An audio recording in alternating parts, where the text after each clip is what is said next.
Tanya, you have a very diverse experience in the space of, you're running multiple organizations, a lot of corporate events and organizations, as well as you worked with Special Olympics Australia as well. So could you talk about your personal understanding of the power of women's leadership in those spaces, in both the for-profit space and in the not-for-profit space?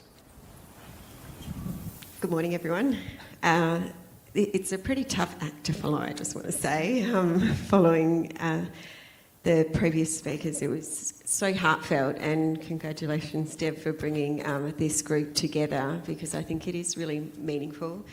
And many people have echoed today how purposeful this event is, so I feel very humble being a part of it, and hope I can contribute something that gives people a takeaway. But in my experience, I've been very fortunate to be surrounded by a wonderful family and a very strong network of friends and relationships that I've developed over time, being in family business and also through my professional career outside our family office in multiple industries of commercial property, hospitality, bit of mining. We do festivals and events, so really large-scale, broad exposure, but in a core environment that is really respectful. I've got an incredibly strong mother who did a law degree while we were at school and was a big advocate for human rights and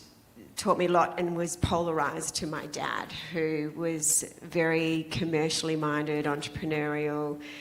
And I think that the balance of having different parents with different political views, with different upbringings, really afforded an opportunity for me and my siblings and our families to come through with a sense of balance, I would say. And I think looking out at the world from a balanced perspective, which when you spoke about Byron Bay, I feel like that's what Perth is like, where I grew up, where you met people from all over the world, you grew up with them. There was really a lot of diversity, but there was inclusion in that, and you saw people for who they were and kind of left the labels. So that wasn't a big part of my life, and that then translated into my professional career, and I think I never expected it in return, and so perhaps I didn't see it.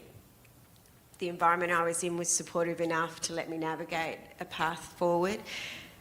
My work then in Special Olympics is an advocacy role about creating a platform and voice through the catalyst of sport for people with intellectual disability, and allowing their talent to shine through sport as a way of expression and roles into leadership. So an incredibly powerful global organisation that breaks barriers, is very challenging, but it's surprising where you find the barriers.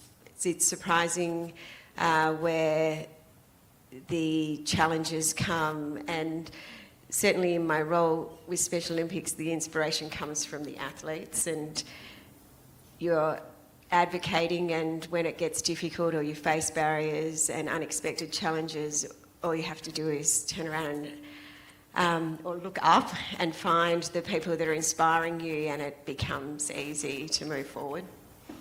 Thank you. Thanks for sharing that.